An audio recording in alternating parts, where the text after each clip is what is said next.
मित्राणि नमस्कारः। दशमश्रेण्याः मणिका संस्कृत अभ्यासपुस्तकस्य अनुशिक्षणे भवतां स्वागतम्।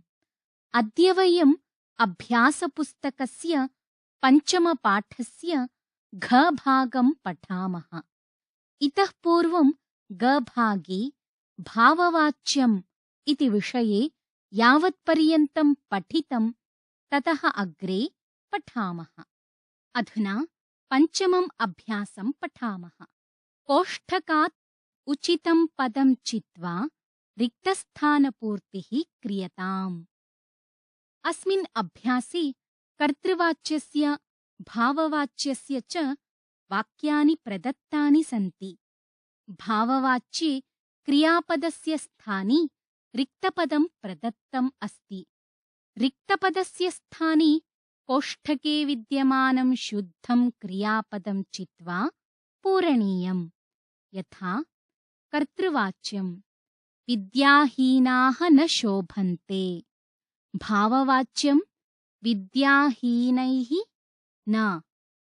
अत्र कोष्ठके शुभ्यते शोभते इति क्रियाद्वयम् अस्ति। यत् क्रियापदं शुद्धं वर्तते तत् रिक्तस्थाने पूरणीयम्। शुभ्यते शोभ्यते इत्येतयोः क्रियापदयोः शुभ इति धातुः विद्यते। शुभ इति धातोः भाववाच्ये शुभ्यते इति क्रियापदं भवति। अतः अस्मिन् वाक्ये शुभ्यते इति क्रियापदं रिक्तस्थाने पूरणीयम्। रिक्तस्थानस्य पूरणेन वाक्यं भवति विद्याहीनैः न शुभ्यते। अधुना अधोलिखितानि वाक्यानि पठामः। प्रथमं वाक्यं विद्यते विमानम् उड्डयते।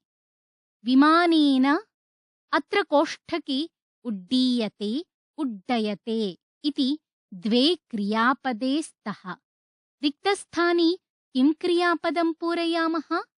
उत् उपसर्गपूर्वकस्य डीङ् इति धातोः भाववाच्ये रूपं भवति उड्डीयते इति। अतः उड्डीयते इति क्रियापदं रिक्तस्थाने पूरयामः। अधुना वाक्यं भवति विमानेन उड्डीयते इति। अग्रिमं वाक्यं पश्यामः। सज्जनाः उपविशन्ति। सज्जनैः। अत्र कोष्ठके उपविश्यन्ते उपविश्यते इति क्रियापदं द्वयं वर्तते। रिक्तस्थाने किं क्रियापदं पूरयामः? भाववाच्ये सदा एकवचनस्य क्रिया भवति। अतः रिक्तस्थाने उपविश्यते इति क्रियापदं पूरयामः।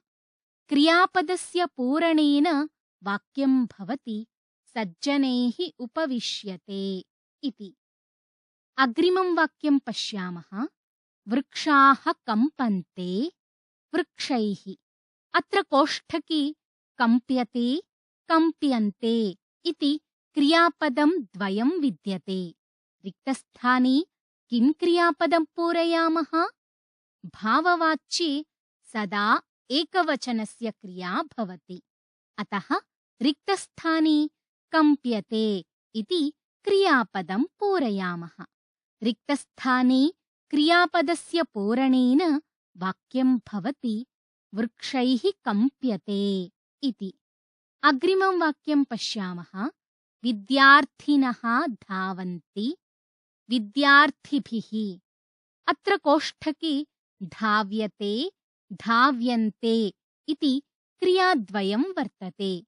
रिक्तस्थाने किं क्रियापदं पूरयामः? भाववाच्ये सदा एकवचनस्य क्रिया भवति। अतः रिक्तस्थाने धाव्यते इति क्रियापदं पूरयामः।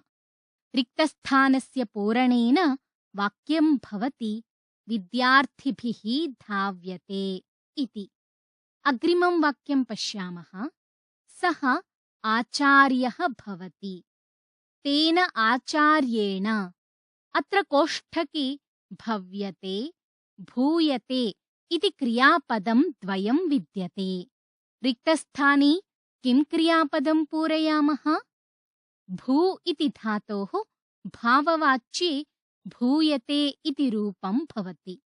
अतः रिक्तस्थाने भूयते इति क्रियापदं पूरयामः। रिक्तस्थानस्य पूरणेन वाक्यं भवति तेन आचार्येण भूयते। अग्रिमम् अभ्यासं पठामः। अत्र द्वयोः मित्रयोः संवादः दत्तः। सञ्जयः प्रश्नान् करोति, रमा च उत्तराणि ददाति। उदाहरणम् अनुसृत्य रमायाः उत्तराणि कर्मवाच्ये लिख्यन्ताम्। यथा रमे, किं त्वं प्रातः 4 उत्तिष्ठसि? आम्, मया प्रातः 4 उत्थीयते। एवमेव अग्रे अपि रमायाः संवादः कर्मवाच्ये लेखनीयः। किं त्वं प्रातः उत्थाय भ्रमसि, क्रीडसि, पठसि च? आम्, मया प्रातः उत्थाय भ्रम्यते, क्रीड्यते, पठ्यते च। किं तव अग्रजः अभिनयं करोति? न हि मम अग्रजेन अभिनयः न क्रियते। किं तव पितामहः वाटिकां सिञ्चति? आम्, मम पितामहेन वाटिका सिच्यते। किं ते भगिनी चिकित्साशास्त्रं पठति? न हि मम भगिन्या चिकित्साशास्त्रं न पठ्यते। अधुना अग्रिमम् अभ्यासं पठामः। भाववाच्ये क्तप्रत्ययस्य प्रयोगः।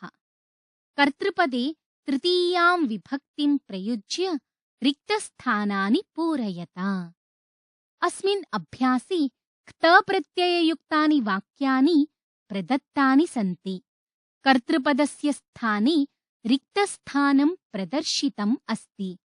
रिक्तपदस्य स्थाने कोष्ठके विद्यमानस्य शब्दस्य तृतीया विभक्तिः लेखनीया। यथा कन्यया चिरं सुप्तम्। अत्र कन्या इति शब्दः अस्ति। कन्या इति शब्दस्य तृतीया विभक्तिः कन्यया इति भवति। अतः अत्र कन्यया इति रिक्तस्थाने पूरितम् अस्ति। बालकेन रात्रौ जागरितम्। अत्र बालक इति शब्दः अस्ति। बालक इति शब्दस्य तृतीया विभक्तिः बालकेन इति भवति। अतः अत्र बालकेन इति रिक्तस्थाने पूरितम् अस्ति। एवमेव अधोलिखितानां वाक्यानां रिक्तस्थानानि पूरयामः। प्रथमं वाक्यम् अस्ति उच्चैः हसितम्। अत्र कोष्ठके जन इति शब्दः अस्ति। जन इति शब्दस्य तृतीया विभक्तेः किं रूपं भवति? जन इति शब्दस्य तृतीया विभक्तेः रूपं भवति जनेन इति। रिक्तस्थाने जनेन इति कर्तृपदस्य पूरणेन वाक्यं भवति जनेन उच्चैः हसितम्। अग्रिमं वाक्यं पश्यामः। वृक्षस्य अधः स्थितम्। अस्य वाक्यस्य कोष्ठके पथिका इति शब्दः अस्ति। पथिका इति शब्दस्य तृतीया विभक्तिः का? पथिका इति शब्दस्य तृतीया विभक्तिः भवति पथिकेन इति। पथिकेन इति कर्तृपदस्य पूरणेन वाक्यं भवति पथिकेन वृक्षस्य अधः स्थितम्। अग्रिमं वाक्यं पश्यामः। औद्योगिकक्षेत्रे विकसितम्। अस्य वाक्यस्य कोष्ठके भारत इति शब्दः अस्ति। भारत इति शब्दस्य तृतीया विभक्तिः का? भारत इति शब्दस्य तृतीया विभक्तिः भवति भारतेन इति। रिक्तस्थाने भारतेन इति कर्तृपदस्य पूरणेन वाक्यं भवति भारतेन औद्योगिकक्षेत्रे विकसितम्। अग्रिमं वाक्यं पश्यामः। तत्र उपविष्टम्। अस्य वाक्यस्य कोष्ठके भवत् इति पुल्लिङ्गशब्दः प्रदत्तः अस्ति। भवत् इति पुल्लिङ्गशब्दस्य तृतीया विभक्तिः का? भवत् इति पुल्लिङ्गशब्दस्य तृतीया विभक्तिः भवति भवता इति। रिक्तस्थाने भवता इति कर्तृपदस्य पूरणेन वाक्यं भवति भवता अत्र उपविष्टम् इति। अग्रिमं वाक्यं पश्यामः। मयि विश्वसितम्। अस्य वाक्यस्य कोष्ठके तत् इति पुल्लिङ्गशब्दः प्रदत्तः अस्ति। तत् इति पुल्लिङ्गशब्दस्य तृतीया विभक्तिः का? तत् इति पुल्लिङ्गशब्दस्य तृतीया विभक्तिः तेन इति भवति। रिक्तस्थाने तेन इति कर्तृपदस्य पूरणेन वाक्यं भवति तेन मयि विश्वसितम्। अधुना अष्टमम् अभ्यासं पठामः। मञ्जूषायाः क्रियापदानि विचित्य रिक्तस्थानानि पूर्यन्ताम्। अस्मिन् अभ्यासे क्रियापदानि मञ्जूषायां प्रदत्तानि सन्ति। मञ्जूषातः विचित्य क्रियापदानि रिक्तस्थाने पूरणीयानि सन्ति। प्रथमं वाक्यम् अस्ति ममतया सभायां न। अत्र मञ्जूषायां क्रियापदानि सन्ति रुदितम्, उपविष्टम्, विस्मृतम्, उत्थितम्, हसितम् इति। एतेभ्यः एव क्रियापदेभ्यः वाक्यस्य अर्थानुगुणं क्रियापदं विचित्य पूरयामः। अस्मिन् वाक्ये किं क्रियापदं पूरयामः? अस्मिन् वाक्ये हसितम् इति क्रियापदं पूरयामः। हसितम् इति क्रियापदस्य पूरणेन वाक्यं भवति ममतया सभायां न हसितम्। अग्रिमं वाक्यं पश्यामः। सिंहचित्रं दृष्ट्वा शिशुना। अस्मिन् किं क्रियापदं पूरयामः? अस्मिन् वाक्ये रुदितम् इति क्रियापदं पूरयामः। रुदितम् इति क्रियापदस्य पूरणेन वाक्यं भवति सिंहचित्रं दृष्ट्वा शिशुना रुदितम्। अग्रिमं वाक्यं पश्यामः। तेन प्रातः 5 वादने। अस्मिन् वाक्ये किं क्रियापदं पूरयामः? अस्मिन् वाक्ये उत्थितम् इति क्रियापदं पूरयामः। उत्थितम् इति क्रियापदस्य पूरणेन वाक्यं भवति तेन प्रातः 5 वादने उत्थितम्। अग्रिमं वाक्यं पश्यामः। अधुना तु मया। अस्मिन् वाक्ये किं क्रियापदं पूरयामः? अस्मिन् वाक्ये विस्मृतम् इति क्रियापदं पूरयामः। विस्मृतम् इति क्रियापदं पूरणेन वाक्यं भवति अधुना तु मया विस्मृतम्। अग्रिमं वाक्यं वर्तते यात्रिभिः वृक्षच्छायायाम्। अस्मिन् वाक्ये किं क्रियापदं पूरयामः? अस्मिन् वाक्ये उपविष्टम् इति क्रियापदं पूरयामः। उपविष्टम् इति क्रियापदस्य पूरणेन वाक्यं भवति यात्रिभिः वृक्षच्छायायाम् उपविष्टम्। मित्राणि, अधुना पर्यन्तम् अस्माभिः अधीतम्। वाच्यत्रयं भवति कर्तृवाच्यं, कर्मवाच्यं, भाववाच्यं च। कर्तृवाच्ये क्रियायाः कर्त्रा सह सम्बन्धः भवति। कर्मवाच्ये क्रियायाः कर्मणा सह सम्बन्धः भवति। भाववाच्ये कर्म न भवति। कर्तृवाच्ये कर्तृपदं प्रथमा विभक्तौ, कर्मपदं द्वितीया विभक्तौ, क्रियापदं च कर्तृपदस्य पुरुषवचनानुसारं भवति। कर्मवाच्ये तु कर्ता तृतीया विभक्तौ, कर्मपदं प्रथमा विभक्तौ, क्रिया च कर्मपदम् अनुसरति। भाववाच्ये तु कर्तरि तृतीया भवति, क्रिया च सदा प्रथमपुरुषस्य एकवचने भवति। कर्तृपदस्य बहुवचने अपि क्रियायां परिवर्तनं न भवति। कर्मवाच्यस्य भाववाच्यस्य वा क्रियापदनिर्माणे मूलधातुना सह य योज्यते, यथा मूलधातुः य ते। सर्वेषां धातूनां रूपाणि आत्मनेपदे एव भवन्ति। पाठान्तर्गतधातूनां कर्मणि अथवा भावे प्रयोगः। अत्र पाठान्तर्गतधातूनां कर्तरिप्रयोगे, कर्मणि प्रयोगे, भावे प्रयोगे च रूपाणि प्रदत्तानि सन्ति। सर्वाणि रूपाणि लट्लकारस्य प्रथमपुरुषस्य एकवचने सन्ति। अपि च केषाञ्चित् धातूनां वाक्येषु प्रयोगः अपि प्रदत्तः अस्ति। अधुना कर्तरि-कर्मणि प्रयोगञ्च पठामः। कथ् इति धातुः वर्तते। अस्य धातोः कर्तरि कथयति इति प्रयोगः भवति। एषः धातुः सकर्मकः अस्ति, अतः कर्मणि कथ्यते प्रयोगः भवति। उदाहरणं यथा कर्तृवाच्ये मोहनः श्लोकं कथयति, मोहनेन श्लोकः कथ्यते। लिख् इति धातुः वर्तते। अस्य धातोः कर्तरिप्रयोगः लिखति इति। अत्र सकर्मकः धातुः अस्ति, अतः कर्मणि प्रयोगः लिख्यते इति भवति।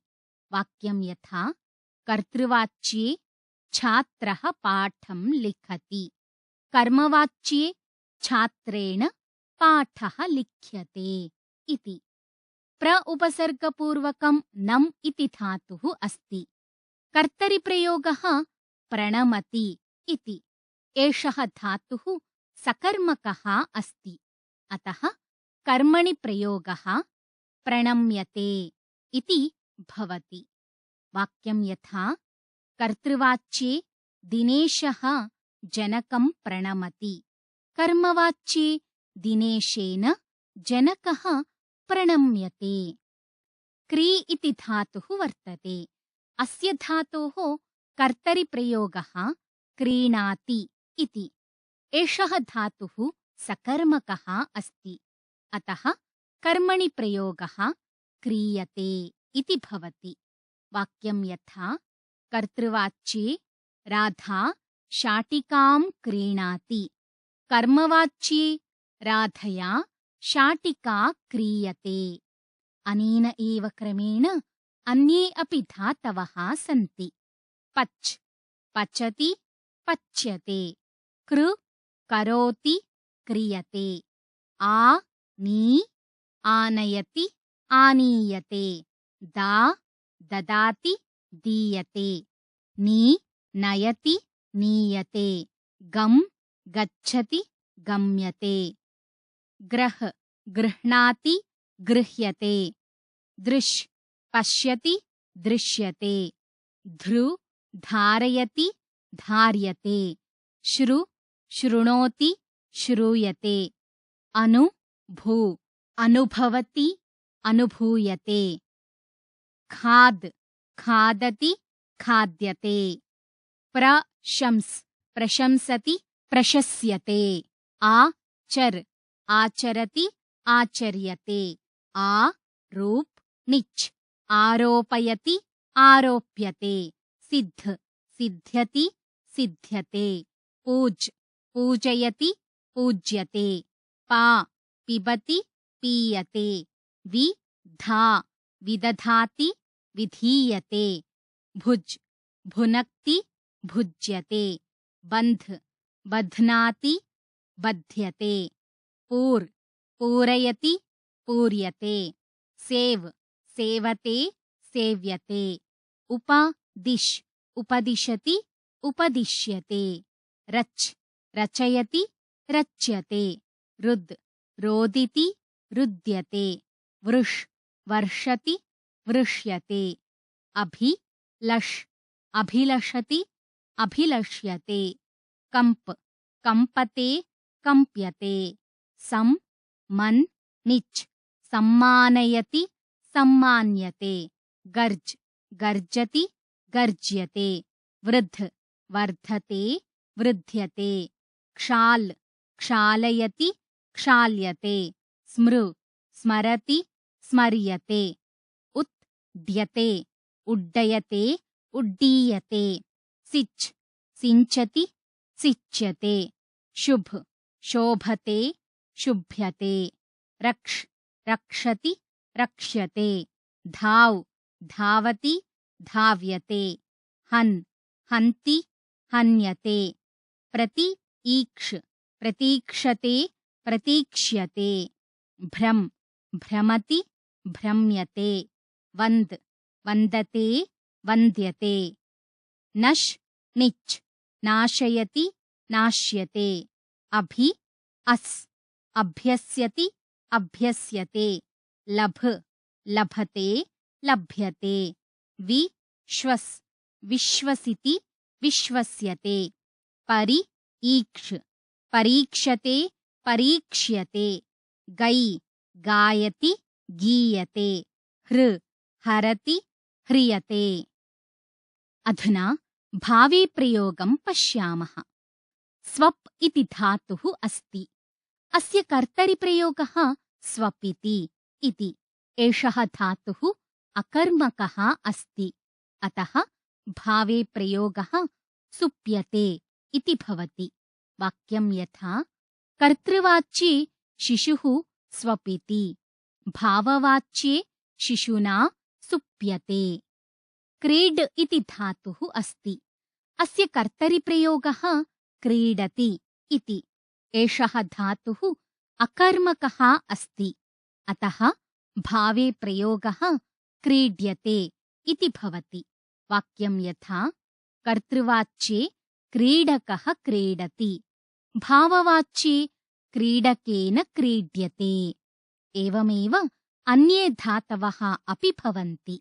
स्था तिष्ठति स्थीयते, हस् हसति हस्यते, अस् अस्ति भूयते, भू भवति भूयते, शीं शेते शीयते, उत् पत् उत्पतति उत्पत्यते, उप विश् उपविशति उपविश्यते, स्ना स्नाति स्नायते, विकस् विकसति विकस्यते, नृत् नृत्यति नृत्यते।